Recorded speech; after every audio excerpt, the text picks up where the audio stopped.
ये सुना। 12 वर्ष हो गए तब भगवान नारायण आए और इन्होंने वचन दिया कि मेरी माया तुम्हें नहीं घेरेगी। तब जाकर सुखदेव जी महाराज 12 वर्ष बाद गर्भ से बाहर आए, सुखदेव जी का जन्म हुआ। बोले श्री सुखदेव जी महाराज की। जन्म हुआ, जन्म लेते से ही भाग गए। क्यों?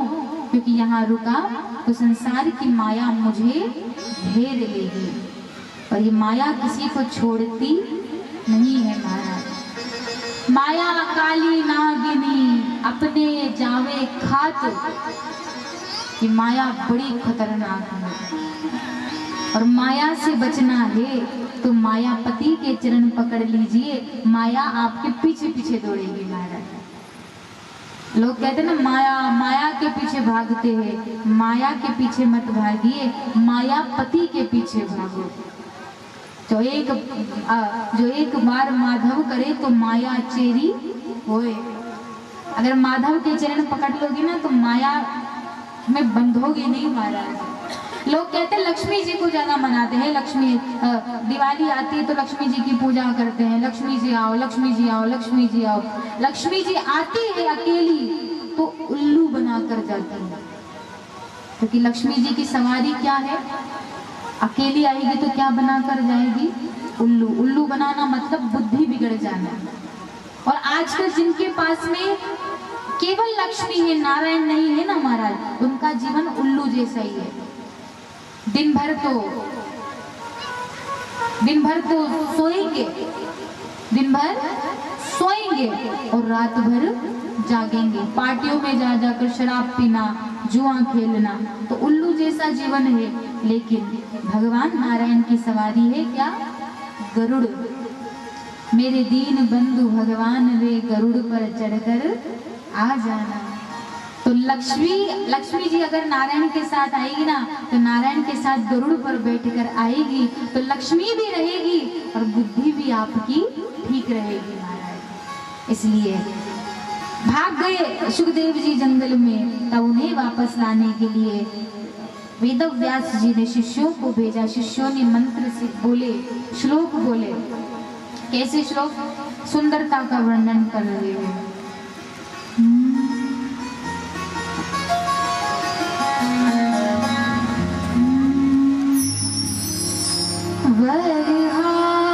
पीड़म नटवर वपू कर्णयो कर्णिकारम विभ्रदवास कनक कपिशम वैजयन्ती च माला। वरहा पीड़म नटवर वपू, अपने नाक में जो नटवर धारण करते हैं, यहाँ पर वरहा पीड़म कर्णयो कर्णिकारम, जिनके कानों में कनेर के पुष्प लटक रहे हैं। वैजयंती च मालाम, जिनके गले में वैजयंती माला है, जिसकी सुंदरता के आगे दुनिया की सारी सुंदरता फीकी है। जो गाय चरा कर आते हैं तो गौ संध्या के समय में गौरज उड़ती है, पसीने से लिपट जाती है। आहा हा, ऐसा सुंदर श्याम सुंदर का स्वरूप है, इतना सुंदर। इस श्लोक को सुना सुखदेव जी के नेत्र खुल गए। सुखदेव जी ने फिर मन में सोचा, होगा कोई सुंदर, होगा तो होगा, मुझे क्या लेना देना, सुंदर तो हर कोई हो सकता है। व्यक्ति का सुंदर शरीर सुंदर हो ना हो, लेकिन व्यक्ति का व्यवहार कितना सुंदर है ये महत्वपूर्ण होता है। सुखदेव जी ने सोचा होगा कोई सुंदर, अपने घर का मुझे क्या, लेकिन जब भगवान के व्यवहार की चर्चा करी कि उसका व्यवहार कितना सुंदर है, कैसा? अहो वकियम स्तन कालकूटम जिन्धासया पाय यदाप्य साध्वी लेभे गतिं धातुचिता ततो अन्यं तं वा दयालुं शरणं व्रजम्। स्वभाव कितना सुंदर है, शरीर से सुंदर होगा, लेकिन स्वभाव कितना सुंदर है। अहो वक्यम स्तन कालकूटम जिंदासिया यदाप्य साधवी, जो अपने स्तनों पर कालकूट नाम का विष लगा कर आई, लेकिन कम ततो अन्यम कम वा दयालु शरणम व्रजम, उस विष पिलाने वाली को भी भगवान ने माता की गति दे दी। उसका इतना सुंदर स्वभाव है। तो स्वरूप पर नहीं रिझे सुखदेव जी, स्वभाव पर रिझ गए और कहने लगे और सुनाओ ना। बोले और सुनना है तो हमारे गुरुदेव के पास चलो। लेकर आए और फिर वेदव्यास जी ने सुखदेव जी को भागवत जी का ज्ञान दिया। तो ज्ञान दिया और इसके उपरांत भगवान के 24 अवतारों की कथा आती है और वेदव्यास जी के जन्म की कथा आती है। कैसे कहाँ कब जन्म हुआ, तो कहते हैं कि द्वापरे समनो प्राप्ते तृतीये युगे यपर्यये जातः पराशराद योगी व्यासव्याम कलया हरे। द्वापर के अंत में पराशर ऋषि के यहाँ वेदव्यास जी का जन्म, सत्यवती के गर्भ से वेदव्यास जी का जन्म हुआ। इन्होंने 4 वेद लिखे। कौन कौन से वेद लिखे? वेदों के नाम याद है? कौन कौन से? हाँ, क्या बात है, जोरदार ताली। हाँ, हमारे सनातन धर्म के अगर वेदों के नाम याद ना हो तो फिर बेकार है, हम सनातनी हैं। हाँ, हमें याद होना चाहिए कि भागवत जी किसने लिखी। किसने लिखी भागवत जी? हाँ, माताओं में से याद है किसने लिखा? वेदव्यास जी ने। बहुत अच्छा। और वेदों को भी किसने लिखा? हाँ, कंफ्यूज मत हो, वेदव्यास जी ने तो लिखे वेद। और हमारे सनातन धर्म में कितने पुराण है? हाँ, 18 पुराण है, 6 शास्त्र है। 6 शास्त्र सब ग्रंथन को रस भागवत। 6 शास्त्र 18 पुराण। तो 4 वेद लिखे, ऋग्वेद, सामवेद, यजुर्वेद और अथर्ववेद। ये 4 वेद लिखे। 17 पुराण लिखे। पहले 17 ही लिखे थे, 18वां बाद में था। 17 पुराण लिखे, 6 शास्त्र लिख दिए, फिर भी मन शांत नहीं हुआ। तो नारद बाबा आए। नारद बाबा ने कहा क्यों उदास हो? बोले मन शांत नहीं हो रहा। तो कहा अब तक आपने पर के लिए लिखा, अभी तक आपने वेद लिखे। वेदों की भाषा बहुत कठिन है महाराज। वेदों की भाषा उसी के समझ में आती है जिन्होंने वेदों को पढ़ रखा हो, जिन्होंने संस्कृत का अध्ययन कर रखा हो। अब मैं यहाँ बैठकर आपको वेद सुनाने लगूं, यज्ञ चल रहा है, विद्वान विद्वान ब्राह्मण है वहाँ, वो मंत्र बोलते हैं, किसके समझ में आते हैं? खाली एक शब्द समझ में आता है, स्वाहा। और आपको ही नहीं, सबको, हमें भी, क्योंकि वेद नहीं पढ़े।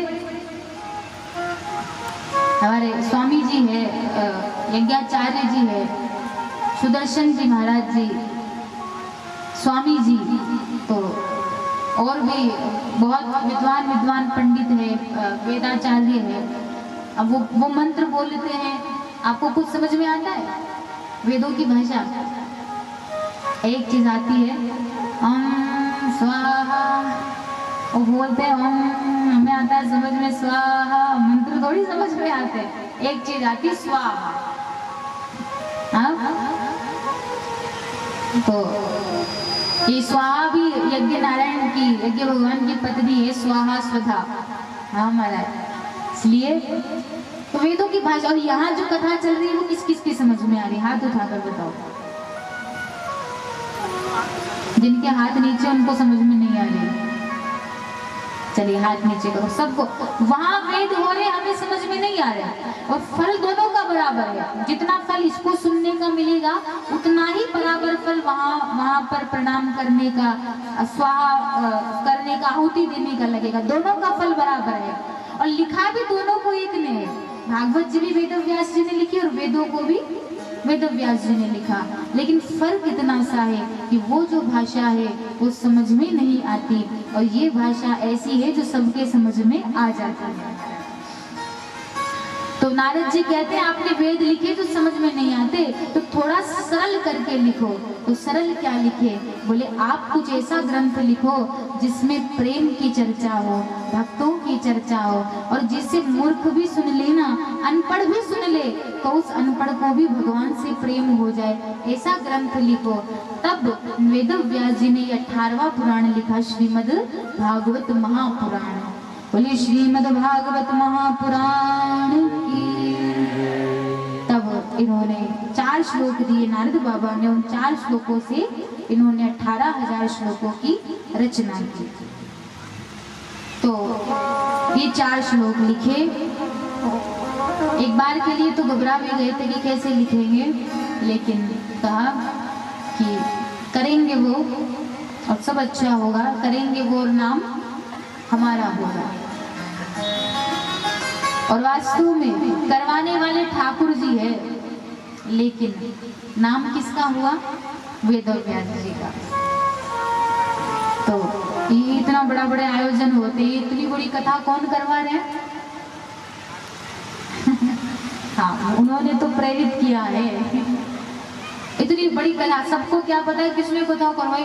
अरे वाह, लक्ष्मीकांत जी उपाध्याय जी ने इतनी बड़ी कथा कराई, यज्ञ करवाया, इतना बड़ा मेला लगवाया, लेकिन उनके पीछे करवाने वाला वो है। लेकिन वो करते हैं ना, लेकिन वो नाम नहीं लेते कि मैंने किया है, वो हमेशा यही कहते हैं कि भक्त ने किया है। क्या कोई यूं कहेगा अरे भगवान ने बहुत अच्छा यज्ञ करवाया, कथा कराई? क्या कहेंगे? लक्ष्मीकांत जी ने करवाई। तो नाम भक्त का करते हैं, जबकि करने वाले वो होते हैं महाराज। आज का व्यक्ति 10 रुपए भी दान करता है ना, तो 10 बार कहता है। आज का व्यक्ति 10 रुपए भी दान करेगा तो 50 साल बाद अपने पोते पोती कहेंगे ना कि कथा, कोई हमें कविता कहानी सुनाओ, तो वो 50 साल पहले यही कविता सुनाएगा सबसे पहले कि बेटा कथा चल रही थी, वहां मैंने तुम्हारे दादाजी ने 10 रुपए दिए थे। और 50 साल बाद भी अपने ही गुण गाएगा। मंदिर में पंखे दान करते हैं, तो पंखों पर दादाजी, परदादाजी, उनके सुनके भी परदादा, उनके भी दादा, उनके भी दादा के दादा, 7 पीढ़ियों का नाम लिखवा देते हैं। फिर वो पंखा चलता है, वो नाम घूमता है, तो फिर ऐसा लगता है कि देखो फलाना दादाजी घूम रहे हैं, वो पंख लटके हुए हैं, फिर वो लटके हुए दादाजी नजर आते हैं, ये दादाजी लटक रहे हैं, ये परदादा लटक रहे हैं। उन पंखों पर, ईंटों पर नाम लिखवा देंगे, नीचे फर्श पर, अगर किसी मंदिर में फर्श करवाई तो स्वर्गीय हमारे फलाना साहब जी, और उन स्वर्गीय पर फिर पैर दे देकर लोग चलते हैं। हाँ? एक टाइल्स भी लगवाएंगे ना, तो उस टाइल्स पे 50 नाम लिखवाएंगे, बारीक बारीक अक्षर में, सारे खानदान का नाम, 7 पीढ़ियों का नाम लिखवा देंगे। राम राम राम। लेकिन भगवान इतना करते हैं पर कुछ नहीं कहते महाराज। तो यहाँ से आगे बड़ी सुंदर, मुझे बहुत पसंद है वो कथा। कौन सी कथा? पांडव चरित्र। आप हम सब जानते हैं महाभारत का युद्ध हुआ, सबको पता है, हुआ ना महाभारत युद्ध?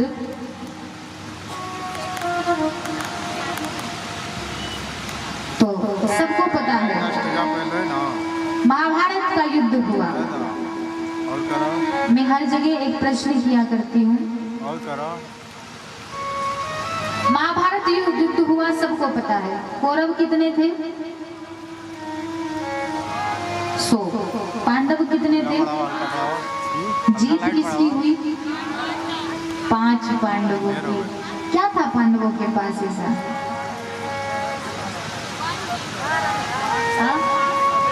धर्म।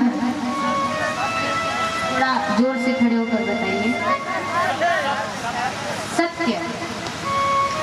ठीक है, अगर आप सत्य कह रहे हो तो सत्यवादी तो कौरवों में भी बहुत थे महाराज। भीष्म पितामह, द्रोणाचार्य, कर्ण, ये कम थोड़ी थे।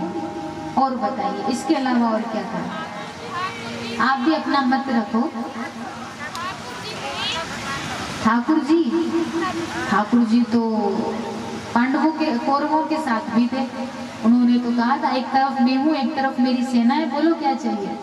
तो और अर्जुन की तरफ तो भगवान की पीठ थी महाराज, और पांडवों के साथ कौरवों के साथ तो ज्यादा थे। भगवान जानते हो कैसे? कौरव मरे तो सामने भगवान खड़े थे और खड़े खड़े दर्शन करते करते मरे। हाँ, कोई भी मरा कौरवों में से तो सामने भगवान दर्शन करते करते मरे, दोनों की तरफ थे। फर्क इतना सा है कि दुर्योधन ने सेना मांग ली और अर्जुन ने भगवान को मांगा। भगवान ने कहा अर्जुन से तू हारेगा, परीक्षा ले रहे हैं। अर्जुन, हार निश्चित है तेरी, तू हरदम रहेगा उदास। माखन दुर्योधन ले गया, केवल छाछ बची तेरे पास। अब तू हारेगा। लेकिन अर्जुन को विश्वास था। अर्जुन कहता है जीत निश्चित है मेरी, दास हो नहीं सकता उदास। माखन लेकर मैं क्या करूं जब माखन चोर है मेरे पास। हाँ? तो बताइए क्या था पांडवों के पास? हाँ?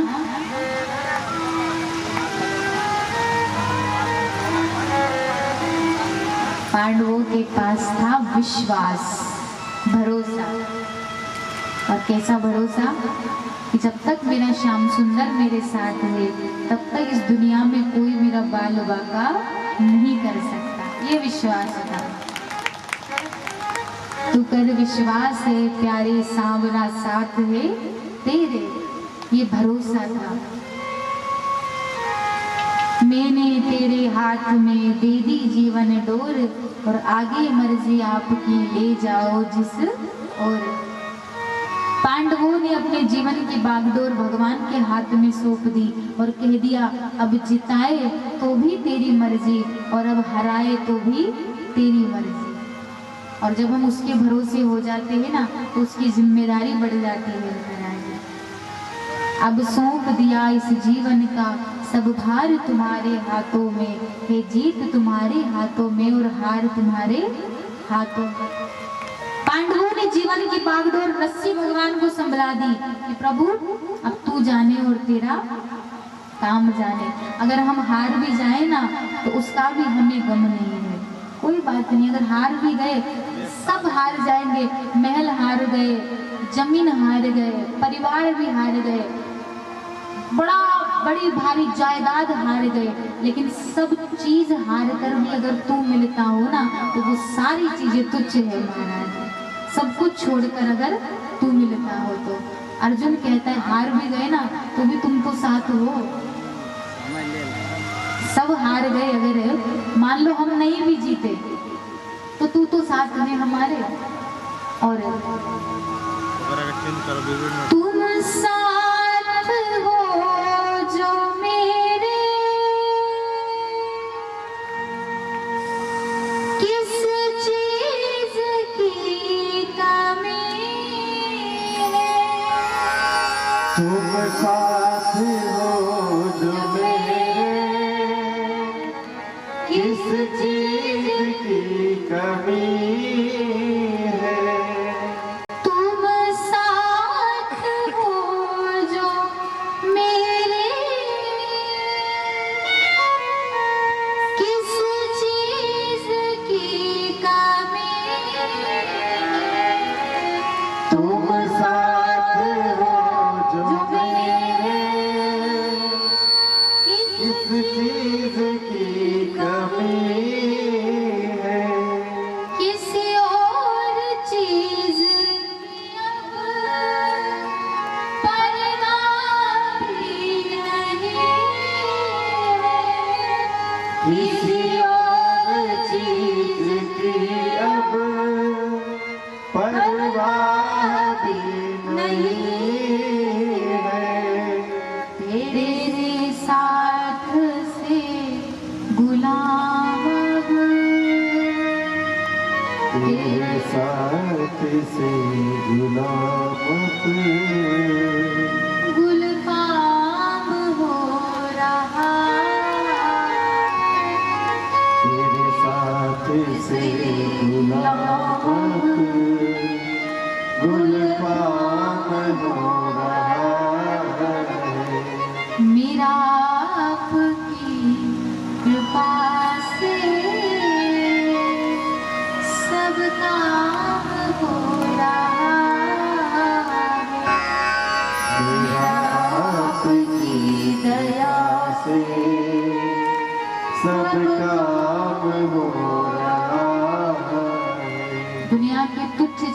छोड़कर, मैं तो कहती हूँ कि पूरी दुनिया को छोड़ने के बदले अगर कन्हैया मिलता हो ना तो वो बहुत बड़ी बात है महाराज। अगर पूरी दुनिया को छोड़कर भी कृष्ण मिल रहा है ना तो वो भी बहुत सस्ता है महाराज। एक तेरा साथ हमको दो जहां से प्यारा है, तू है तो सब हर सहारा है, ना मिले संसार तेरा प्यार तो हमारा है। क्या करेंगे दुनिया को लेकर, तू साथ है ना, तुम साथ हो तो मेरे तो किस चीज की कमी है। अर्जुन ने कहा मुझे भरोसा है कि जब तक मेरे श्याम सुंदर साथ है तब तक मेरा कोई कुछ बिगाड़ नहीं सकता। रघुनाथ जी हो जिसकी बिगड़ी बनाने वाले, फिर क्या बिगाड़ सकते उसका जमाने वाले। क्या बिगाड़ लेंगे दुनिया वाले। तेरी बंदगी से पहले मुझे कौन जानता था। इसलिए अर्जुन कहता है प्रभु मैंने तेरे हाथ में दे दी जीवन डोर, आगे मर्जी आपकी ले जाओ जिस और। तुम चाहे इधर ले जाओ चाहे उधर ले जाओ, मुझे पता है कि तू जो मेरे लिए करेगा वो सब अच्छा होगा। ये भरोसा था। तो युद्ध हुआ, सब हारे, कौरव हार गए, पांडव जीत गए, कोई नहीं बचा। दुर्योधन, अश्वत्थामा, कृपाचार्य, कृतवर्मा बचे थे। अश्वत्थामा को एक दिन भेजा कि जाओ पांडवों को मार कर आओ। अश्वत्थामा आया, पांडवों के 5 पुत्र सो रहे थे, सोचा कि पांडव होंगे तो सिर काट कर ले गया। दुर्योधन समझ गया ये तो पांडवों के पुत्र है, अब तो हमारे कुल में कोई पानी देने वाला नहीं बचा। तड़प तड़प कर दुर्योधन मर गया और अश्वत्थामा को मारने के लिए अर्जुन आया। अर्जुन ने ब्रह्मास्त्र छोड़ा, अश्वत्थामा ने ब्रह्मास्त्र छोड़ा। अर्जुन ने कहा क्या करूं श्याम सुंदर, तो कहा कि तुम भी ब्रह्मास्त्र छोड़ो। दोनों ने ब्रह्मास्त्र छोड़ा।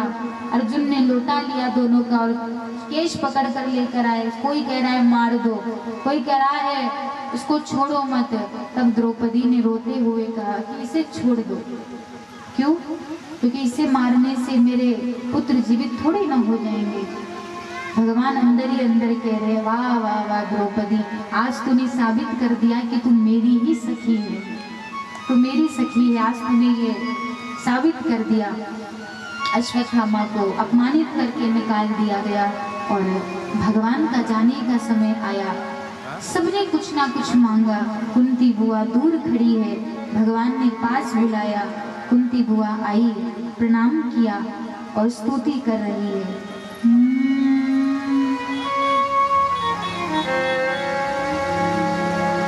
कृष्णाय वासुदेवाय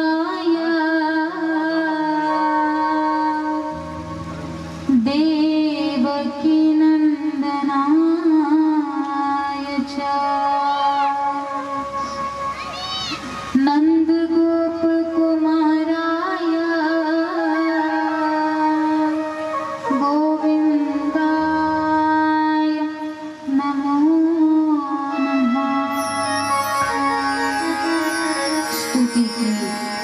बुआ क्या चाहिए बोलो।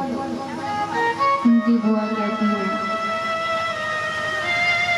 विपदः संतुनः शश्वत तत्र तत्र जगत गुरो। अगर कुछ देना चाहता है तो मेरे जीवन में विपत्ति दे दे, दुख दे दे, संकट दे दे। और मेरे नहीं, हम यहाँ जितने लोग खड़े हैं ना, हम सब लोगों के जीवन में विपत्तियों से हमारा जीवन भर दो। है कोई यहाँ पर जो भगवान से दुख मांग सके?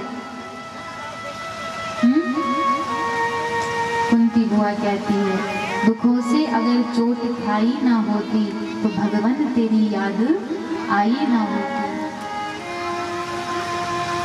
दुख दे दो। अगर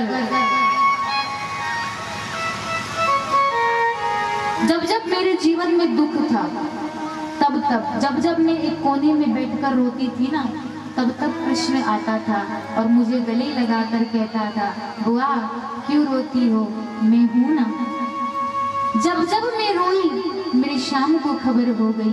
जब जब आया और मुझे गले लगाकर कहा, बुआ क्यों रोती है? मैं हूं ना, बस वही सुनना है जीवन भर। मैं हूं ना। जैसे ही मेरे जीवन में सुख आया और तू मुझे छोड़कर जा रहा है, मुझे नहीं चाहिए ऐसा सुख। मुझे नहीं चाहिए वो सुख जो तुझे मुझसे दूर कर दे। मैं राजी हूँ उन दुखों में जो तुझे याद करने पर मुझे मजबूर कर दे, मुझे दुख दे दे। बुआ का भाव देखा, भगवान रुक गए और अब भगवान को याद आया, एक भक्त मेरा इंतजार कर रहा है। शेष कांटों की सैया पर पड़ा पड़ा एक भक्त मेरा इंतजार कर रहा है। कौन है वो? भीष्म पितामह। पितामह के पास भगवान गए और भीष्म पितामह लेटे लेटे अंदर ही अंदर सोच रहे, मुझे पता है मेरी मृत्यु सुधारने के लिए मेरा श्याम सुंदर आएगा। मुझे भरोसा है कि मेरी मृत्यु सुधारने मेरा कन्हैया आएगा। मुझे विश्वास है कि मेरी मृत्यु सुधारने वो आएगा। लेटे लेटे कृष्ण कृष्ण कृष्ण कृष्ण कृष्ण कृष्ण कृष्ण किए जा रहे हैं और जैसे ही कन्हैया आए सिराने के पास खड़े हो गए। भीष्म पितामह ने ज्ञान दिया, उपदेश दिया और भगवान से कह रहे, प्रभु आ गए हो ना, तो सामने आ जाओ ना। भगवान सामने आए। भीष्म पितामह याद कर रहे हैं उपकारों को भगवान के। कैसे उपकार? भीष्म पितामह कह रहे हैं, मुझे आज भी याद है कि मैंने एक दिन पहले प्रण लिया था कि पांचों पांडवों को मार दूंगा और तुमने प्रण लिया था कि मैं युद्ध भूमि में अस्त्र शस्त्र नहीं उठाऊंगा। लेकिन मुझे याद है वो समय, वो दृश्य मुझे आज सामने आ रहा है कि जब मैं तीरों पे तीर चलाए जा रहा था, तीरों पे तीर चला रहे भीष्म पितामह, एक के बाद एक तीर चलाए जा रहे चलाए जा रहे चलाए जा रहे चलाए जा रहे, तो उस समय भगवान ने कहा, अर्जुन रोको भीष्म पितामह को। अर्जुन कुछ नहीं कर पाए कि क्या करूं। उस समय भगवान रथ से उतरे और मैदान में एक रथ का टूटा पहिया रखा था। उस टूटे पहिए को उठाकर आपने मेरे वचन को रख दिया, अपने वचन को तोड़कर। प्रबल प्रेम के पाले पड़ते प्रभु को नियम बदलते देखा। अपना मान भले ही टल जाए पर भक्त का मानना टलते देखा। मेरी बात रखने के लिए, मेरा वचन रखने के लिए आपने अपने वचन को तोड़ दिया। कहाँ ढूंढोगे ऐसा? कहाँ मिलेगा ऐसा? ढूंढ भी लोगे ना तो भी नहीं मिलेगा पूरे संसार में।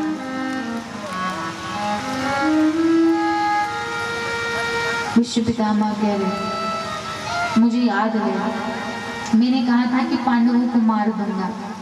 मैंने कहा था कि मैं पांडवों को मार दूंगा। कल सुबह उस समय आपने द्रौपदी को जगाया, द्रौपदी उठ। द्रौपदी नींद ले रही थी, सो रही थी। द्रौपदी ने कहा, प्रभु आधी रात में कहाँ जाना है? भगवान ने कहा, प्रश्न मत कर, बस उठ जा, फटाफट उठ जा, ये नींद का समय नहीं है, जाग। द्रौपदी जागी, कहा कि मेरे साथ चल। रास्ते में सब समझा दिया। द्रौपदी की चप्पल आवाज कर रही थी, द्रौपदी की चप्पल आवाज कर रही थी। बोला चप्पल खोल। चप्पल को खोला और बगल में दबा लिया भगवान ने। द्रौपदी की चप्पल को मारा, बगल में दबा कर जा रहे और द्रौपदी को समझा दिया कि जा, क्या क्या करना है सब समझा दिया। द्रौपदी भीतर गई, अंधेरा हो रहा था। भीष्म पितामह हरे कृष्ण हरे कृष्ण हरे कृष्ण हरे कृष्ण हरे कृष्ण जाप कर रहे थे। द्रौपदी ने प्रणाम किया। पितामह को लगा कि शायद दुर्योधन की पत्नी आई है आशीर्वाद लेने, तो आशीर्वाद दे दिया, अखंड सौभाग्यवती भव। कवि ने पद लिखा, खुद तो बाहर खड़े रहे, भीतर भेजा पांचा।